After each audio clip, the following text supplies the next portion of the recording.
Hi exporters, welcome to the fourth part of exporting maize to Africa. ഈ വീഡിയോയിൽ നമ്മൾ നോക്കുന്നത് 3 ഇമ്പോർട്ടൻറ്റ് രജിസ്ട്രേഷൻസ് ആണ്. ഫസ്റ്റ് ഐസ് ഗേറ്റ് രജിസ്ട്രേഷൻ, പിന്നെയുള്ളത് AD കോഡും IFSC കോഡുമാണ്.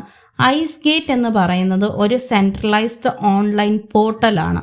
നമ്മുടെ ട്രേഡിംഗ് കമ്മ്യൂണിറ്റിയും ഇന്ത്യൻ കസ്റ്റംസും തമ്മിലുള്ള ഇലക്ട്രോണിക് ഇൻട്രാക്ഷന് വേണ്ടിയാണ് ഈ സൈറ്റ് യൂസ് ചെയ്യുന്നത്. ഇതിൻ്റെ മെയിൻ പർപ്പസ് എന്ന് പറയുന്നത് കസ്റ്റം ക്ലിയറൻസ് പ്രോസസ്സ് എഫിഷ്യൻ്റായും ട്രാൻസ്പെറൻ്റ് ആയിട്ടും നടത്താനാണ്.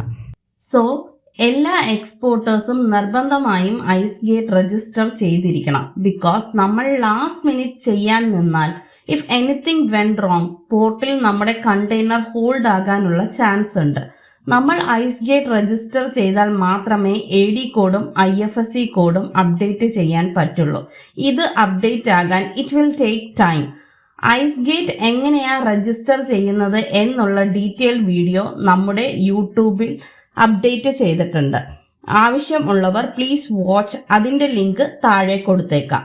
Thank you.